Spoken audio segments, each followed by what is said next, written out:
Hello, everyone. My name is Emma, and I'm 16 years old. Recently, we lost our home because of my dad, and then my brother and I had to live in horrible conditions. But then I did a terrible thing to get us back to a normal life, and I have no regrets about it. There were always arguments in our family because of my dad's hobby. He used to play poker, and he would come home late to report the bad news that he had lost really often. After that, he would have a fight with my mom and then stop playing for a while, but then he'd go back to the game again. At this point, it probably wasn't a hobby any longer. It was an addiction. But no one could influence my dad. Not me, not my mom, not even the fact that my little brother was only 5 and needed attention. But my father wasn't worried about all that. We didn't have much money at the time, so my mother had to work really hard. From the age of 16, I also found a part-time job so I could at least have some pocket money and also try to help my family. Basically, I spent my happy high school years not partying with friends or going out with boys, but working. And I have to say, there were some good moments.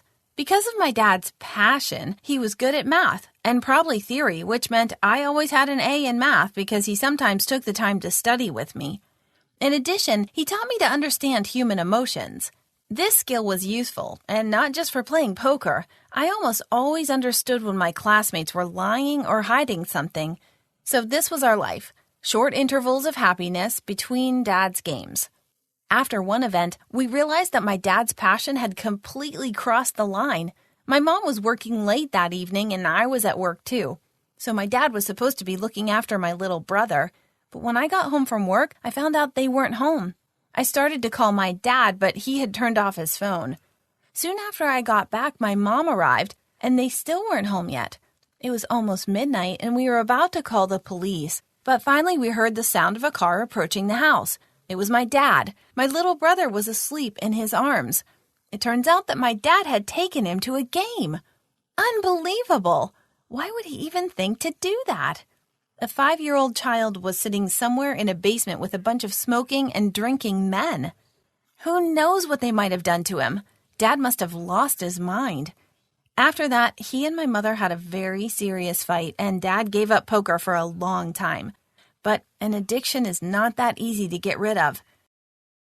One day he came back from another game, and his words literally froze the blood in our veins. Dad said he had lost our house. He tried to explain everything and justify himself. He said that the stakes were high, but he was sure he would win. But the bet didn't pay off. I didn't know what to do, and I just looked at my mom and waited for her reaction. I thought there was going to be another fight, but my mom's reaction was much stronger. She started screaming like never before. She was yelling so intensely that she lost her voice. But suddenly she said she was feeling bad. Mom got flushed all over and said she was having trouble breathing. I quickly called an ambulance, and my mother was taken to the hospital. She had a nervous breakdown due to severe stress. We had never faced this many problems all at once. So Mom was at the hospital. I couldn't be with her because I had to look after my brother, and Dad was packing our stuff because we had to leave the house. From that moment on, we began to live in a small, cheap apartment, and I had to do all the housework, cooking, cleaning, and taking care of my little brother. He cried all the time because he missed our mother, but she wasn't going to be released from the hospital anytime soon.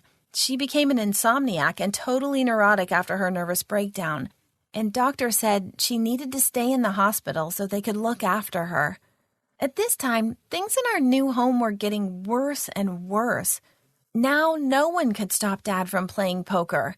Every day he would come back late at night. He was constantly drunk, and who knows how much money he lost during this time. But he kept saying, "Soon I'll win it back. I'll get our house back." But I wasn't optimistic about it. Plus, he'd never been to the hospital to see my mom. I was almost sure he didn't give a damn about his family. And soon, I was convinced of this fact.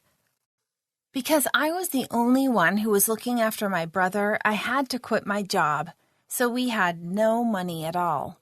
I spent my savings on food so we wouldn't starve to death, and the worst part was that we had nowhere to turn for help. I didn't know any relatives, and if I went to the police or social services, we would have been given up for adoption to another family. I mean, My dad was clearly addicted. He would have been easily deprived of parental rights, and we would have been taken from him, and my mother was in the hospital with mental problems. She would have been incapacitated too. Who knows what would happen to us if we were put with a completely unfamiliar family? One day, he brought a woman home. He didn't say it directly, but it was clear that they were having an affair. She then became a frequent guest in our house, but she didn't care about us or our house. The only thing she discussed with my dad was poker. He probably met her at one of those underground casinos. You could tell by the way she looked. Worn clothes, tired eyes from sleepless nights, plus she obviously drank a lot. This is what ordinary players who lose family money in the game looked like, so I didn't expect any good from her, because I already knew how dangerous gambling was.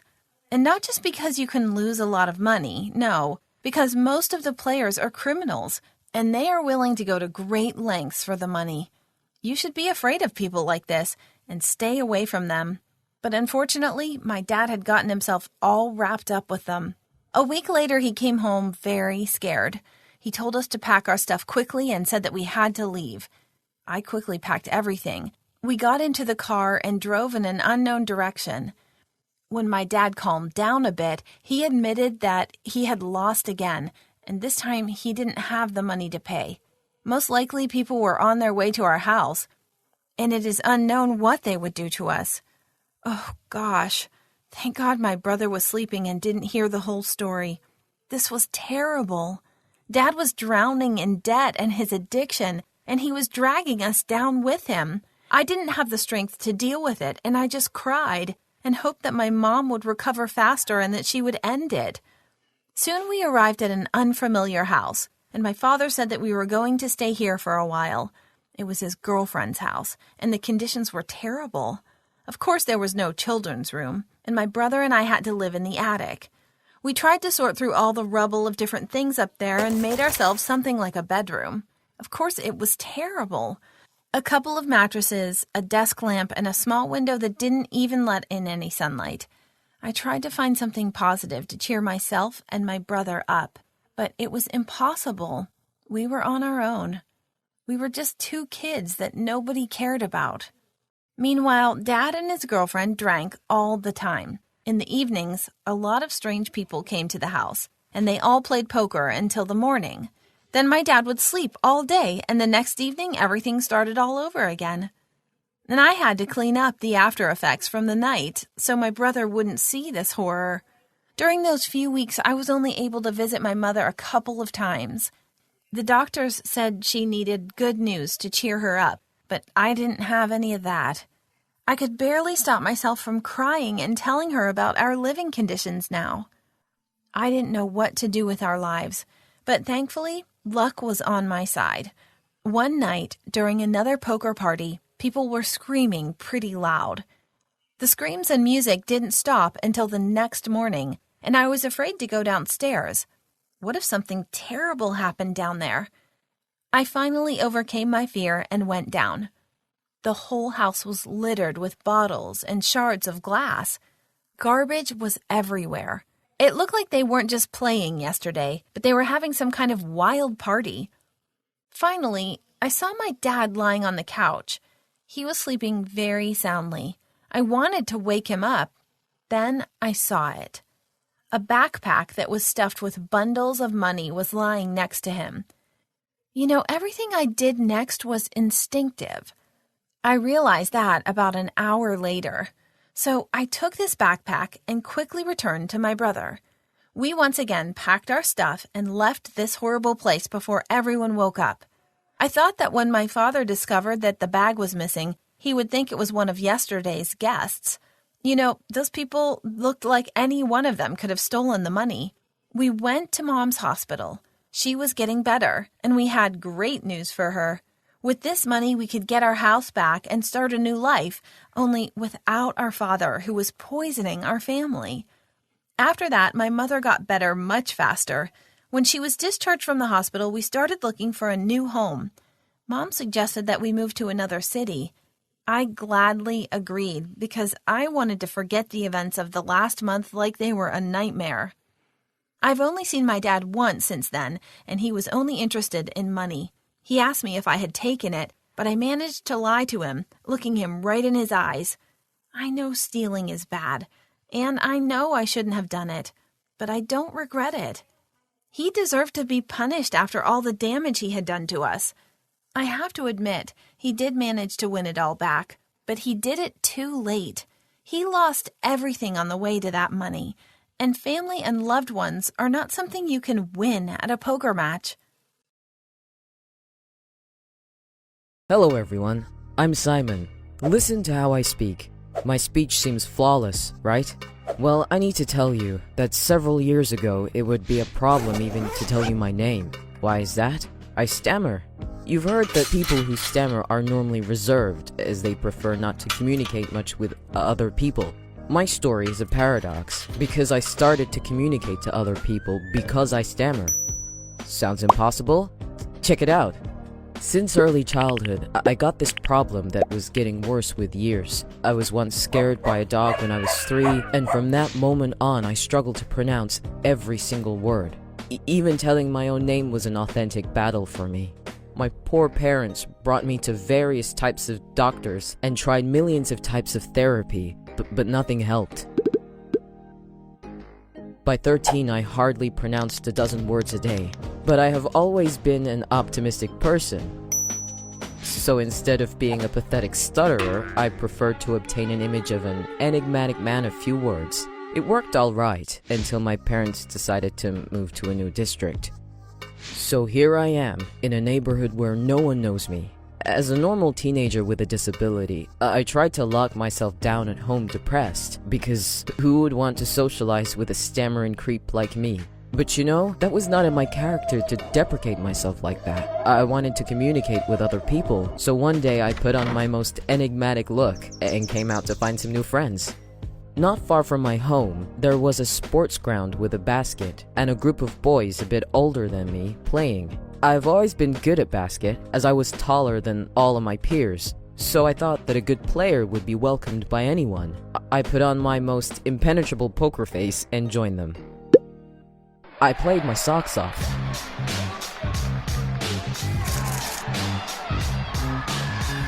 And after a game with audible respect, they greeted me formally and asked me my name. Here we go. I got pretty nervous that I needed to speak in front of 5 people at once. I opened my mouth and remained like that, not being able to squeeze out a single sound. They repeated their question. I remained there, mute as a fish, and with the same dumb expression on my face. Suddenly, one of them got an enlightenment and asked, "Are you mute?" I was a bit perplexed by the question, and slightly nodded in an indefinite manner. They took it as a confirmation, and said, "Well, who cares? We'll call you Kobe. Let's play." I was quickly accepted into this group and enjoyed myself. They turned out to be really nice guys and good basket players, and seemed not to be bothered at all by my condition. As for me, I sometimes thought that it was not nice towards them to pretend to be something that I'm not. But on the other hand, it was the first time in my life I didn't need to struggle on a daily basis to keep up the friendship. The ironic thing is that after some time, they, who knows why, decided that as far as I am mute, I am also deaf. Obviously, if I am deaf and mute, I also don't understand anything. To their honor, though, they always treated me with respect. But as you know, what goes up must come down. Once I came to our sports ground as usual, and found a group of older guys watching my friends playing and laughing at them in a pretty derogatory way. I saw they were not quite sober, but decided to ignore and join the game. "Kobe, Kobe, pass it on," one of my teammates shouted. There was a roar of laughter from the older guys. "Is that one Kobe? Let us see what you can do, Kobe," they howled and entered the playground. They took our ball and started to throw it at me violently. I was much smaller than them, 13, and they were all 17 at least, so I couldn't do much. "Don't touch him, he's deaf," my friends yelled, but it heated the bullies up even more. Here my mates stood up for me and gave a spectacular battle to the bullies to reconquer me, as I was unable to get up from the ground. The drunks had to retreat, yelling offenses back to us. As I stood up, I understood that was the moment to speak. I needed to thank my friends. I collected all my will and squeezed out a stammering thank you. They looked silently at me, not understanding what happened. At that point, I burst into tears and ran away. I was suffering not from bruises but from bitter shame. I felt like an authentic idiot. I was running and running without even knowing where I ran when I suddenly heard the steps behind. I stopped and saw they were following me. "Hey, so you can speak after all," I nodded. "And you're not deaf?" I nodded again. But that's cool, so we can talk to you normally." I didn't expect that reaction, and unable to say a word, felt deep gratitude. "You don't need to apologize. It's okay. Do you stammer? It's not a problem. Know what? If you can't talk, let's invent our own gestures so that no one understands us." And from that day, we started inventing a whole system of signs that was reserved only for us. I talk normally now, because after all my therapy gave results, and I'm stammering only when I'm nervous. But more importantly, I've found out that true friends are those who accept you with all your problems and imperfections, just how you are. Guess what? My mates are still by my side, and when we want to keep our conversations secret, we still use our sign language. Isn't that cool?